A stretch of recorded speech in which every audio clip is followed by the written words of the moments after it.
الحمد لله والصلاة والسلام على رسول الله محمد بن عبد الله وعلى آله وصحبه ومن والاه أما بعد فيا إخوتنا وأحبتنا في الله السلام عليكم جميعا ورحمة الله ورتلنغنا ننجو كوني ناسو خانتا ناسو ماما نندوا سودا ندوا من ناسوا سكا غريسي بيرغو تلنغنا خرسي أدوا نيجي كنغي باو أكنغا وچا الله كتير الله أكبر ألو الله نغانتين تنيان وسي ميما غانا يا كريسي سيرنغا سو أرو كريسي نيا كريسي سيرو كريسي ودلنغنتو كريسي بركنتو ني دالاندي أوكاني الله بيغالي غورون يلي أرنو غا غورون لنكونا أرابا نيا jimini fana a tampille ñani aɗo nakato hijiriya nga ujune kamo nakati tan nakateɗo sino sikaya gemu décembre kason tampillen no kabu oga taako tampille keesiwo jaabinden kam mako laaɗan mako na allah ñaga jalla wa ala ana furun nema ana sahañawo tun toon ano kasoran gombagandi ana haajugumen cu haaju ñaara ana duwaw muranon cu duwange jaabi ana woynum puutu wase kamma saha kamma ana tambugu mun tambo nun tuga ti allah me kallan ka gunda horomanda barake na winu laato na winu puutu na kalle laato na njage na laato anide fere ganday malliya on tacini ki amma gariti bo khali ben no ke mawru kaga na kinye ko tabe yella garo ni tilisiren kam yello sirugo na sawan ton jiruni o billa garno keso no jabe ake watino ko ken to no bagi anna simmana koyda fronto ñaayi ga gane serebe ga saharetu elle allah na sahana asuwajo ni awwalo telemene hana be gayra tiɗi ikagu ñagare ñanga dia idaga soogime keta yagarenti gen daga yagundi aweki kentati basu ngalisinu inchagiya a bare gasinu inchagaliya adi madagay kanga nalli bagasinu ŋutu awa iyakindi xiri awa ta ankagu ñagarenga adi maari de irankagu ñagare ñokku ŋutu idi men ñangun kiri soro sikki kunna daga karama nonga golle ke ñangi jondi tanun kamma seedan ciri hiya immaga daga ti yaginda ho ñangiya anagama ñangiya filan ime ñangun daga ida baga sununtu horo idi daga ada baga sigunu togor hoɓe ga ko almoro xa seego aɗo boolinu iwa daga halayda téléphone iti an daga ati a hanka yedaga baga sunu ŋutu e iti an kagada keeɗo ke togono an kagada ku togono anda dan bagasi mutu ke keta kusa suwa wutu daga bagasi kutu mutu awa i daga bagasi ni mutu imi khalisi shagi har kumbane ibara khalisi shaganiya i ke ga tada ngani de an kaga dan bagasi kutu togono ba anga dan bagasi ni mutu ke kusi suwa wutu daga kutu mutu awa ya gare jaro baga maliki ay nan diga tada ngani lem bagasi kutu mutu ken no ida wara an kaga na ya gare wara ngatu na bure sagande ta kano yagare ñaganati tan ñagundi anna tanan kasunun cagan hankallo gana baxanga na ñakkengu tammaxa matanna wara anna tanan kasunun cagan kan ñagati nangara antaxa xalis cagandi igerenke digame de nantan bagasi kuttu daga ku xawutu angadan bagasi mutuke kusi suwa wutu ati yagaren coronti kunda tuwanoygoru tirindi ticiranke digame warande ñanaxo warayen ka cenga kuti ila hina keetu gellagane warande ñaganayi an kusa toguy kandi aljawab konati afgedangani jaabenga in kana al amru kama dakarta angare finko gana ganya kundo kati awaje bentenga nyakkendi soronga walla nyakkenga inanna burun caga bo ange mawara amma nyak kaggaja ange mawara de gajangi serla waya gare ngalare kama gaja ando ya gare la waggaja ngana nyamma wara inan qasunul liti maganya ku ya gonda tere ngunya wa thaniya ngahillandi be kon ankal ya gare adangi kembandi kal yagari ngolle hetike an ñagarimma surtout a ñagarimma ambuttenga bugumo xoomaxo a ñimmena ngare alle ñagarin kane nda ndangana simme soninkara xibarunga birenu an cikkanama soninkara baare xat soninkara xase xase keɓega ñomaxa ma ke ñaniba komada xanda ke deɓari a kal yagaren ken pala sinni yokku sironde yo alle ñagarengame hallene anna kahi soronga xana yokkuncirondi mi garuno suugendi ma ñommani kakkala ma ñommani dongume awa wunu awa yokki sirondini gami ndake a konno maño ma he kakkanay de maño ma he dingumey de mana yo kuncironni ya ma ŋuuxa ala ñagare ke a ñatanda kitte a faga daga mana xeeriñi kaar manta xeeriñi kaar maño ma ada wuye bagada ara ndataxunu xa manka xaxa yaxare yo kun xa sironni keke ni suuge a yita ibaxu maño ma ixaxunaka d' accord xa daga kayalle ñagare ñagaragalle ñagaru mbaga sunu mbagandi an ka lukompendi la hawla wala quwata illa billah e har gaɗañe nganañamo xoomoxo kibaru waɗi on xawana kunkun koosi o maxa dangi haqqen gaccuwano on xawa kuntangana nde sare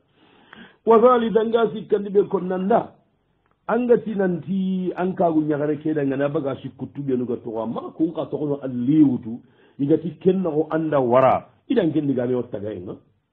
awañini igata tuwanu tuɓeno tirndi ima golle keɓoxoncu fahamundi kun tuwanoy awa ke an kusaga jangen tubogin kedi de hara anda an ton kulle kulle ke haɗamaxo ke soroyo gonu an na simmanay finkiniyaɓe an ton kulle kulle ke pan ina ko sa filinka ina ñagaren yoganna ña kundu mene tongun kagamaxa xabariya mani xabari keta tongun kimmaxatawe maxa agan timmaxa tan timmaxa aye saeke an ganaro gajangendi kane tongu gana maxa mangara seri bani fillo kita kengatini tongun tan maxa ina xusa mile ina mugu tigante an xa gane mugu anda gana moxo illinteñadi ke hinnannangama moxonto an qonnen na xusa gabo halas digamen dayere inan xasinu laxañini saganga amba ñakkengara igana cintan xasinu saga i wara wona me ñihan xannenga ogana me ñihan xannen kenga kenke maxataji mangana question wari ngeyi jibirno hayno kende ke tañemene malayikannu nananenga munguɗo ke xere xibare ñimey de ke xere nta munda anta munda in toxo a maxa amanta munda tuge allah kamma allah holla kungabe ñani ali hala gabu ñana allah maxa waraɓeya hinaxa tandi ɓe nga ko nanda sabulu ɓenu ngara wandemana anna kisuno taxa nanna munga tew ho hana keme ngabe ña sere ñakkenara baga sunu nto ana alaga ama wara ina yaxere mutu kine maxa ina kini igo taxayi ane ke yaxu ɓane mo xo sumatu way kine macida wara xala senu mari kenta xantene wasaniya hillandi ke yaxeri mbane ko te ha ke kundaga daga maxa allah wa yaxere kittaga xo kemoxo allah yaxere kittagan xoto kay hohodi wasalida hi sikkandi ɓe angana simme a gande ɓe hono ɓa kam maxa sunonga am naɓuru ko an xagama perdi allah kitiyade inan naɓuru kulaxa ñinini sagananga ñaha ko nana mangana yampa de waraɓeya nga hiɗaxa tandi ɓe kon nanda hammin no sunonga bo nde anda hona hana li annahu qad waqaa ma waqaa allah ga kiiti hoho ñahagaña keta keke mbagaña kundu keta kusa suusi ke wara angama warata amma xadaga ho toranga waxanisa saabu karagande ɓe gande maga honde basa ke xibare kuy xarin ndammu harigana ille kattanga hammiɗo xammi duro wa sadisa i tummunni ɓe angana simmera gande ma hobaka toxenno suusinga sahanno laxa hiyangam maxa hi ñewundi allah wa yaxin ke ndim allah wa yaxe tana mundunu anke ma yogono wari irante exi yogonu moyen timaxa financement kara naɓuren timaxa iraga yaxare murunu yogonu no igo lambuye ñaniya yogonu no machallah jinnanga te ñaniya angatu anke ngana moxonko kun karanga kuntinan coyiniya wa samina nga hi segundi ɓe konna nangana simmeɗayi agande mana xibare kena ho taxalli sinonga ara wañini ke yaxare toqe an maxa xeeri anta andadi allah ko sa kiiti ke wallahi allah gallahi ke xibare nta ñana o taasiyan hi kabundi ɓe gande mana xibare kena mo ngoyi honne andan pay katta nemanu ɓenugam maxa ndantude an kantintuka alhamdulillah nemanu gabu gabu ngam maxa siri to anganan karon pay antinia allah albarka allah anda sukkini ñayi maxa to an kane ɓane hayini allah gata xeeri ɓe nanganda ken baggangoreñande angana kumpay an mungundo kuranke susiya ima duna suya xare ŋutan maxaw iman caxa ŋutan maxa iman ndina ŋutan maxa iman toxo wutan maxa iman kari iman korte ima watte waranga tiwile ñaxare ŋutan maxa sonin konti kiide ɓane maxen pe taxaye migara yaxare tana wari anaro an compe kedi jamunawi ana kira ma dabbayega sunga ay lakara naña bana njallen coxoɓang wa asira hi tammundi ɓe gande mana mungunu xibare kallen simmaye hadamaren men ngaro xota suudi anga simme kallayi ta mungunu ken xota ke na wa sowalu thani kesi wo hillanni ñaye samia anna man zana bimra'atin mutajawijatin igena mugu nandi sere ɓe gana jeeñiɗo yaxari ñalinde yaxare ɓe kiñengamaxa nandi sere suuɗo ke ñaxare gana jeeni hara gana tuuɓi na jeeniye ke wara a tuuɓu kente sahana maga nadaga yampaye mundu yaxare ke kiinamaxa kami sale angana seren khalsi nyiga man na daga khalsi ke saga ya walla man na kada nanti anyam pammaga jeni en khalo kemmo ko al jawab jeni nga al jawabu jabe nga kediga me watta gayenga awata gayenga de jeni yali tubul la sahana jeni nga haranga ma anda sarne gare kile nanti sere nyaken ki sere nga ko ikira nyaken mi jeni anga ma mulla anda ka tubini bara wankar ni mara wan jogini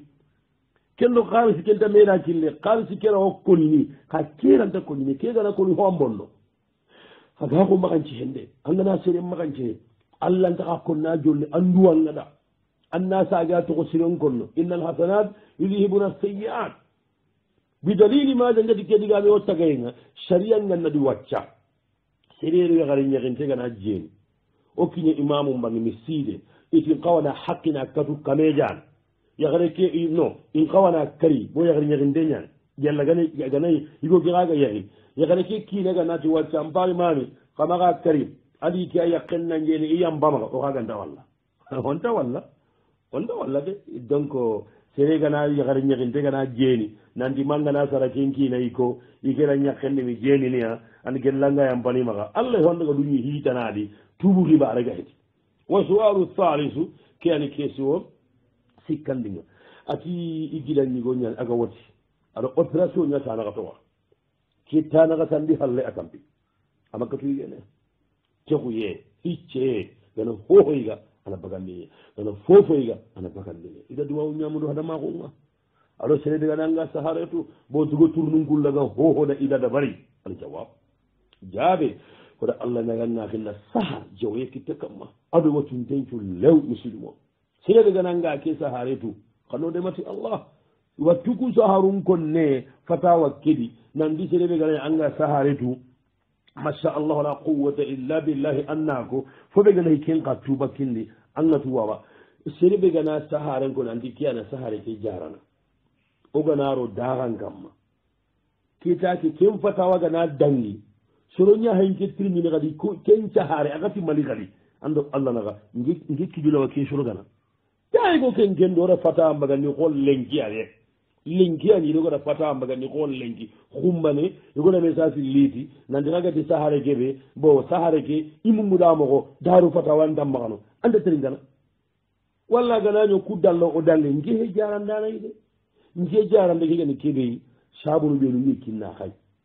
ke saabu anande mana mungunu hibare keya ke saabu ana hobo gam maga sunonga nan pakine ke futurini nan ñakon tonto allah ndemano ɓeenu gam maga nan kilun cilindi allah ndemano ɓeenu gam maga na duwanda na hinnanga nanti allah kawanni allah ndemanunga na koyanga nanti allah galle hanke masibo a hooro nan koto key na koyanga nanti soro wano ankenga nan nange probléme ko kunkaranga kunti an coyniya añame kankeke jarandane nda morintade ɓa ko dabar ni nda jinnangarange dabar ni tippu tippun timmaga yitten timmaga pakkillemme ɗo wakkillemmen timmaga aganayi koganayi kagani jarandana ñayi wacca ngana sahare ɓe mugu nakusa kenca hanna togo dumaha kanke jarandanayi o gana sahare ɓe ko fatawanno gonne agana tandi tirgenga ka sukkaragi hallendi anda tambiye kininga jiru gendaragana wa sualu rabiu nda ittigagen wa sualu rabiu kesonaga tandi ña hayyere atina francia probléme ul ne ngare idi tagu ñagaren nagale xaasilen gisere ñimme to aho gabe imaña okuja hillagana xoosina xoorondi ma xibare ngajo fine letanga mahkama nga juuju tribunal ida saxi kamma nanti xa so kamo sikki ero iwa bakki tugaɗunga par la force na kin yaxareke xa resanga maxa awa resan touchene ike i xasun tugaɗo 1300 euro u juule kamo sikki ero ken pa simi kiñay kontu combe loyen tugene karampajunu ñaniya kamo ku sikki ero yaha bakke xaalisi keli ye tugaɗo xaso iga kinni yaxaraño priminaire yimaxa ke xaalisi ɓe ga kinni yaxare key halala ñan yaxane ke daɓama harame ñan ado ida duwaxu mum ɗo ado ma kalima womaxa a gara honne bakkimaxa ke sunoy ado mirawa allah ñaganaɓa an kiisiɗo ke yaxarenaxa al jawabu jaɓenga buru allah wa allah ñagana an kitandana ɓaɗan toña o haɗa allah ñaganda allah ga yengedi ode me ka hokke daga kammati allah ono dinan terinka ona me terinka ona me tirindi ona duwa meɗa ona me dema allah gatu onda me kamma anda ɓe yimmen kaati sereɓe gantami soroɓe no ɓe gantame kamma adu wange jaabinteno oɗa allah ñaga arnake susi bogan kamma jowoye kamma ɓe haqqe kum fayakun wa faniya nda hiɗani ɓe ko nana engadi soro ko hogaɓe maña amma gaare koyere halnana sere sutugana tangara keɓe golleyade koto wali danga sikkani ɓe ko nana ke haalis ɓe ko nampagata ko yakare keɗa halale he ñakke keɗa haramunteñanayi aga yigana oɗa ken bangandi tagaɓe li annahu akilu mali lgayri bi gayri tibi nafsi bo an pay sere ñanaɓure ñigana agama girayon gillu a ñakata ken maga marase ko nanti ko ikema wutan maga ko leta ñanda wutan maga letanda wutan maga ti ko saabu letangara wutan maga ene kini koyi wallahi harame ñane ana sagananga hankamnenga ana sagananga hankannenga ken angama mulle oɗo hankannen naga yimme allah rawaɗangani ana tambutuge yahoy ɓenuga igum lagana ni horen mini hamaga ñaga sagarde allah tambutuge en mañade aga giliti karade andatu arawaɗa ana watte jambanga arawaɗa andanke naɓure ana barake bogadi harangana kanta kaptalinga luwasi lemmo an luwasin kalsi wita sunaɗaga walla sereɓe angada wara an kankoɓe terenkoɓe ana ñago ñankati jinte har jimulle jinte allah rawaɗan ngani anganan kina toro na halisi ñiga na horen mini tanke na europoa allah gana pare nantuga rawaɗan ngani analle muncu barke mbagande ani ña doku gagalon ani yegonu sigindankano ani yegonu wurundanga ana baray kuni kiine ana baray ga golle kitta hay gana maga kakeyadi inta goliñanga inte sport o ñana abada hamme anga mamulli kan lempa ñini kemmoko waɗi keɗa ken jangenga duwawo murumita ana ñimmenda gollen kootimeɗi hal sereɗanta sere fore min ni allah gangal lantara gilinga allah rawaɗangani ana gajangen naranɗo ankina hana keɓe ankina hillandi keɓe angada wutu na keɓani hollontaga yimmendi a harni probléme ñawaranɗo kennaga anɗo kenname dampu ko balo a rawaɗangani ana probléme garandangoli ñankannaga a rawaɗangani ana probléme garanɗolle kannaga a rawaɗangani ana usan jundankar dumane koromaka ñat franci golle keɓe ngatu ngoña franci haraganaga madallah laganal mamago ke ay dono kangole ñamenen pourteya ménager ndada bari restaurant ndada bari tara wonke ma genda bara baɗat franci golle keɓen ke gatu futte mulle ken kan kuso segena ñankaye wuyu ñaago ananina kamo sikki ere bugu seren tuga donga ka susu alli mu he imakinan maay imakinan paabay imakini sere yinanti ko anda kaman naɓure ña yiga ifagadan procéna wutanmaga na naɓuren tuga kundunga tana kini ankagu ñagarenga ti domaji enterrain kempe kumba ante wallahi naɓure haramunteña agalinga ñakka keɗa an cagay agamalingaɗa an cagay agalinga ñakkenda ano kanu ke kamma agamalingaɗa ano kanu ke kamma agalinga ñakkenda ama duwanpo xeyinda agamalingaɗa ambaga duwanpo xeyinda agalinga ñakkenda tuwana sugalingaɗa na tirindi agamalingaɗa maga tuwana tirindi kana ɓori haramunteñani de waraɓeyan nganaga tanni ɓe konno yagaru ku golluɓe nu toxin tengane siri igun kamma europe nogondi aɗo downtown ho hana nayiɗo lokkaso yagren naña sabuwa ni kiina lokkaso allahu akbar keygo gaɗa kasum pakke ɓeña aga golñanga kuuɗo an nalli koki serunoɗa ga siga ɓe yiga aɗa kampen mundu nalliti kuuɗo kañime kamma aɗa mbo kara tampi en ɗi aɗo ñaani en aɗo hoɓen ɗi alli keññigon daga kaso ga sabum kita ñaaɗi anda tammello yigon gijimmen ɗi keani golli toginta hananga yaharungañene igunga europe no gondi diminnani keyi haragaña andaga alli baneyari police na kaccullanki tugeɗan nandaga à cause de ta femme et mon frère itati heede wasaniyan golli hillandi ɓe gani golli garawnde harunga debarni igunga europe no downtown kenta e wottinati bo downtown nimmogolde parce que downtown kendo europe dabana e leyla wa salima kulluhunna sawaw ngelga downtown kencine 2008 yani ba ana famude namugunanti kundu ganati annambo kombe nogonga isini billini ke ko karate ke muma annam maga sigilo hara gani franchunga ga ngarawunda aga daun tawnu gallun kay daun tawnu gallun kay ini ta gonya di fanganya na yagare maga utibabu nkara atwa kenken do wa thaniyan sabu hillandi be golli hillandi be tohin tengani sini o hakkide kam makkonduna sommu bugu an kaali singana kina ñakkenga tibori man dankenno ke ngaja tibori man ko lemmu ngandanaga harame ñana agaragene nan katotay wa thalithan golli sikkandi ɓe torintengani igun kamma siri na igon katabaka kompendi ani gollon koro kono ke allah muñe warabi an golli naga tandi mani uhul firash nambara igo maga tegenga amputa ñakke hoho kam mahe murtiyeta ti sabunu ɓenu allah ganda hari famu ike tampeyade ikenta sakka ike gille haneyade yampige maga i gille haneyade pipeti patata ike wuyiyago ñayire anda ko wari walla nanti mangani tuwa aga xanaga jeniniya wa khamisa golli karagandi ɓe toxintengani siri igun kamma ya europe no xonni anda mugude masha allahu la quwata yaxereni kina katu nena boxantoronga manko hunenga yere ken jine espagne allahuma salli ala muhammad hogana mohadarangano kam miyedde jaɓosonine cheikh wallahi billahi ga galle meñande muguno jammugue aɗa saraga nantaxa me seeɗa iɗi kago jakare jangaja espagne a tagata booxi toroga mi kunen nañere ta tiɗangane an yutuma iti ay imañanto xa sasake yiɗantu nda ke wari igi xona saxante o ku xama kenga sura ñaxare yo kuñona booxono kiinen doro yo harangana diremo xomoxe na tandangani in jamalak idrak al afia allah taxa hoona sonin ke xare kiinen doro po oropoan wa sadisan golli tumundi ɓe torintengani siri yaxrungade barto igonga europe noxondi iga igon kabana maga yaxarin pillandi mundu kugana yaxarin pillandi ɓe yaxun kutu kempande an naari vacanceni an pabanamu ndammaga an manamu ndammaga xidenga kanga yaxarin pillandi wutu walla jiiɗan magabo angana ken mutu kenati angana ari kombe an darono wa saabi an hiñarunni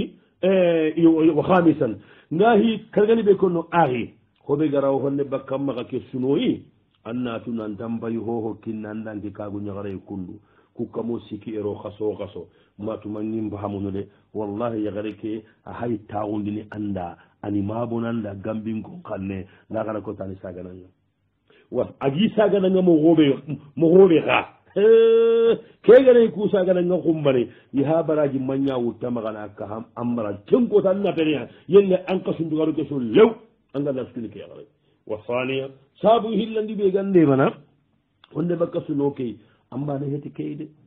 kema joppo ambane an dañamin ambane ndemugu surakenga kamal ala jeriye ati yak keyɗaga hateme kaso kaso 700 euro ina keña kinni gelli sino tammi wa thalidan hoɓe tanagande mana suno kena honne bogay ken basangunte anda angan cakka wattente hen wa rabian saabu naxa tandi ankengo a ñakke kewo o su frein o wattunantankagu ñaxare ke xaasibe kundan pa kinnay kamo sikkiyero ina bogantugano xaso xaso a ñakke ke watu kati nanti haramparoyma ke xaalisi saabu nantanta saagiya kemma ke golle saabu nantan ni xatandey kemma ke saabu de nantan ni soro maliya kemma ke saabu leta ñanda saabu leta ke yaxare ke danga jangulango de yo yaxare jangulango den ne kandiya an paramparoye an ciroye an kiinagadan kanu ay megana keɓe ñaganda volontairement op anda yaxarumbaga xa mance kunna ñagada ho saka an kiina kamma iga an jahannaballomo xonne wondi nanda an kenta ñana xalawo wa xamisa karagandi ɓe gande mana xibare ke annas nanti ke xibare ke dallamoxomoxa ñemenea wa sadisa hi tumundi ɓe gande mana xibare ke na fane bogam maxa sunonga andatu allah garna a ñakkike tugati xoxoɗan ɓe wa saabi ani hiñarundi junubu gaɓe buruxam maxa wa samina hi segundi risallen ka handumaxa ɗo ɗiwange wa tase hi kabundi sadaxa mbagandi tankatidange wa asira hi tammundi kallen simme wa sualil xamisu ke ani kesuwo segundinga yaxare ñani bito segi sumi a ñiya sunka son nogondi ida kaduna tuga awa tiru ñandi tampindi tiru itaga duga toronga duga toronti foron konto ñaniya aɗa yittunginiya bo keta irantaka sumunu bon ila hina na kesuwol liiti a waɗaganaba koɓito tummi ine tugati haalisi mangaba ina hara ko igira ñigunna nanti awa bito segi tammoŋiya de allah ntaneke likkalle ganaña agani tugiɗa ala jawabu naati jaaɓenga allah na sahaña ganda jawoye kamma aɗa watunten culo wa faniya hillandi ke hetti watti garawuntemo koye goɗi foron konton ɗo fore jiiri jamal gare wattum mbay ko way mene e akiyakare oɗa allah ñaganda subhanahu wa taala yelli allah gana sahaña ganda ko wattin ɗambuyga ɓurni ɓuru wallahu alam ma wari nanti ko suumen kotenni ɗo ke wattinɗami ɓattenga de nanti ko kerewa suumen kabana itti ko wañita agana jiwti sohomalo nden leñay tayib angana sohori anna fowtu angana hotiri anna fowtu agana gawtuta sikko way sohori anna fowtu angana futuri anna fowtu angana sakka anna fowtu annani ngana yigandu ñigana iga foren kappa o bal tinin ka heke asiren ni awa foren kappa selin kabane kena yiga awa foren kappa mi juhoye ñaaba ko mbifu aɗo tiiray kundi menu hari molleke awa maga kema kawa sumen kabana hakketa watte kena ñay a ñanama holtu aganaga sumen kabana an pa walla ngana saha bireɓe anna tuga angana tuganana ña tamundi manga su allahntana kennigellagana ñako watti dumande wa suwalu sadisu keso tumundi ñahayre igira ñagare añi sikkiyego waɗa kama ngada mundu sino segi andamugude aga sikkaɗa aga dukku yahunta hiyade aɗa mundu waɗe allah maga kiiti ke ñagoga ñana ñamboyi igo ke xama ñana hana xamene keta igul na mundu aba yagare ngiɗa ñigo kenda mundu aɗa ke ñigo xalo ida yahuntahu bayin kinati yahunga tahi tan ikena bayi ke walla kembira watterranga girari agade halas aɗa bayi ngara aha igontama kembaga yakanne ke yagu ke ike yampa yakanne ke maha bayi ñagunna maga bogudo kembattenga har kenya igonti kentaka bayi ŋuttu mata aga kenne gondi yakanne ke henuwaba ahoɗon bogu hay keñala samayayi awa igon munda igonga munda bayinkine bara wuttu ina gornum cagandi aba ina gornum kun cagandi hari bi yagannen kenti kena keñigo amunda yahay kela sama en nogonde aljawabu onati jaabe nga yelli allah gana fatihuña aga aki yagara keɗangani adaga ba yagara keɓe kine ngada wara nan bagay hillandi anga tugo aɗa sino segi yagara ke mundi sino segi kine mañana hana hohoy magana anga aɗa ko kusumbaga senkeɓa kine yagara ke men kawaɗan cikka kendu sino segi igondan mundu sino segi ama ñagan nahana ndatanga ɗon hamane mannano ko kusumbagasini kuritinne ñaay o maga joyigo ke jaragini ɓa wañini moyen tamaga nga sikkandi ɓe ko nanda est ce que ka bayi ke kinaɗa suuko bayi ke kinama suuko ngemaha aganañi keta machallahu la quwata illa billahi aganayi keta ngada yakata kewaranan dibbonimanda akokone ngada keexanne mum duwa agada yaxanne ke wara keta encore na ñakken toka andumaga bayi ke kinema dange lippanaxanani ngemaxa xa allah xoreñane allah na keesu bakkaɓe ɗiyawo digame dura mantadi xada goroñu ndenge a ñilleexa mbaane keñe yigo ke ñilleexanne ke yaxini ona allah tarigati feeri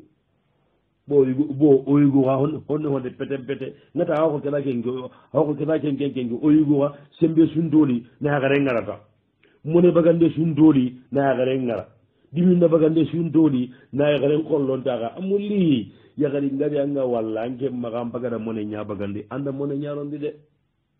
yakari ngaɓe an pa walla anke mbagana simma mbagana toro an mbana hana kun yakari ngaɓe an pa walla anna simmana manda a wara ligeñene hay katta wasay hoore ñaay kay mbeɗo agala wara yimɓe ñani key wa suwalu sabio keesi wo ñarunni digiña sogoye igonni digiñan coxo iti digiña foro ɓure ñanay ida wa sogono ba aljawab aganayi kundunge ñagane kem pay ko jarande a keto allah wa sogono buru kaganayi foro ɓure gan tayi su digiña sogoyen kende a togon kadi de anogo yakari ñambangeade yakaru ñangaba kene mi digiñan coxo kamɓe kena xura mari gatini kamɓen xura leeso digiñan pir lungo ñane ba talibo nga suguno kenne yakari ñambangeña kale katte igonda fontay ka yakari ñambangeñan digiña sogoye aganayi forega ɓurega dan digiñanga yakari ñambange ñani de iyo yakari ñambange ken kaho sire igon maga wanga dabarne wo suwaru saminu keani keesi wo segundi atina kancoxera ñaay eɗo kangi ngarne birenu ko ina gagana ina ara gagi ay kunna ko bi maka ni fam kange go anga walla garamunu karagi ado pasanti no kay ke kunga na konno kangu mu kuda injinaage mu garamunu karagi ay in daga pasanti nyaade ke saka kamma bawo i kun kanda tonoki taken kamma min da jongora gana ken kamma kendi mo gosun kawati ni garamunu karagi ata walla mina pasanti ke haqqen ko al jawab nati jabe kenan new kala lengo ne garamunu karagi ay de pasanti nu karagi wa kamma goma kello jatenni bawo in dawne ken ko bonoyi anime khalas wo suwaru tazu kiyani keso kabuldinga atigida nyagarin kina igida nyagarin kina na france lemmu hillane adana lembane ke ada saro operation ni mi ci lemme ke nan logo ila gare ko pe hada logo hillandin qawut kinen tam ma opere de ha ko risare to to ndo opere igo ki haga da kenya daga diga men ngade nan diga mu ya gare nda anda famude nan diga koton ko ya gare keda ya gare keti Allah hari Allah gan ninya boroge ayam basida ko do kinen mata maka ken ko ya gare keti keta gelli gara kendiga me ko lemme ke wuyum ban sino nyiri ya irigi hari sai ikori jida kita ikina gari ni asine wo sine ikkanu kuna mana idan kendiga be gara ko mana ma kenya ni ba ikina nder ni wakansi na isuno ade ijo tini ade ni ga huma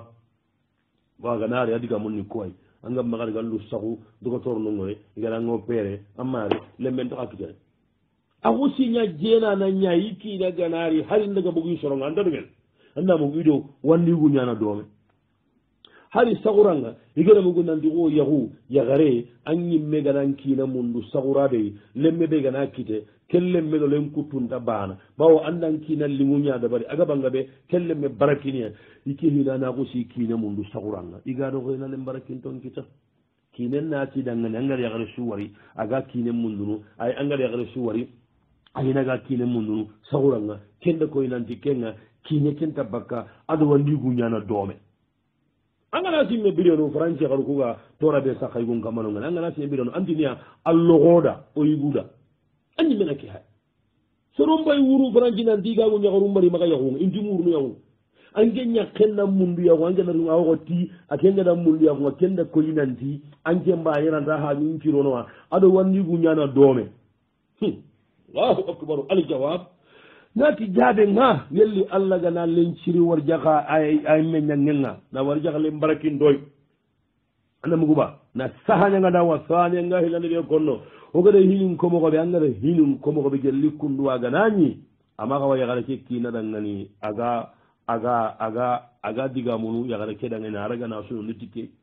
ya gare ke nando Allah naga ay meta ko nyani ingo pere anga ke gare sahamu nan ko ta yimme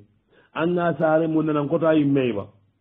adiga umma gemude ankina hakina haga bagay burere wadali da sikandi be ngakko nan ya ke ga tawo yelli har Allah ga ninya boroge adan gelle ga ma gemu sidan Allah kende min di hisi de nyakko nenga fa inna li bala amu akalum bil ali balanno digan kanne nga doome xam maga sima wona ndima kenya nya sabo nga sare nga tarade wat kenya nyita ona Allah nyaga arna wuri baka kamma kempe tiwo kenga nayi habilla ga kendi ga me kono amanya boroge yo ndani ga sare ya oda dilla ga kendi ga me kono amma nga tawo nan tawo ko proki awo kinen dara nga magar ga sabu do toro no ngure aga magar operation da bari temanya kita ado ko jena na nyani abo kunda ro kundu masha Allah la quwwata illa billah akinan kada Allah ana tunanti Allah ni fankandenya Allah ni sembendenya ana tunanti yambunu ya gare ke sembei Allah mpuro gada ga sembei ana tunanti to ngunde Allah la haram ana tunanti ke mo gona ya gare karne amma ranga tatina go mandairini yagare do kina liga mo gobe gamben nan kawana yagaliniya na kontani nde sale ka kem paga cirege nan cunowa anda famuwa masha Allah la quwwata i an yaqincare am balle ada nyare mesara de lembure hed asare am balle ada operation na bari tahillo aga karakundu Allah ga maga dema an kenta maga opere watte kena nyen walla manyani do toro ke Allah ntanya kega ngopere sasa kega maga opere sasa aga toko watte kedi aga fate aga toko watte lingina ni nanje na manyu leme godu manga mungudo ke ribare ngatu golli hetu kuwa anga ko digan to ko no yagarenda na raga na maman amme nyangen nan tuugi Allah kamma subhanahu wa ta'ala wana Allah terenkati gere wa su'alu al-ashir kesu wa tamunni nya hayere yagarenda golli turundira ndano garanke xaru nga dagana xo yaxaru ngana turi garanke xaru mbange mat kende ko capital nugu sasa kofendiranu aɗo turundiranu yaxaren nan daga dingira ŋuñi anaña koferinga igu naari ani men kofe walla igoyogoñu naari ani munturu yaxaren xaani andaragana li annahu wasilatu ila alharami bo keñana sabuñe katta harame kañigolla wattaxun yaxaren ŋure saka kuɗankuran leppuɗo kukuyan cakinto ana yanke njiwutu nañingole ke soroka na su kooti aga sanganata a ñintenga ana machine ŋutu nan cinkellaga na su kofe man cinkengure kañigolla wattaxun yaxaren keɓoxon dambeɗi anay anga toqammoxon antaragana igon kana ña turundanangaga taxunu yaxarun nallagi yitullu ken do a ngarawunda ay naam wo sualu li hadi ashara kesuwo tammundo banandimba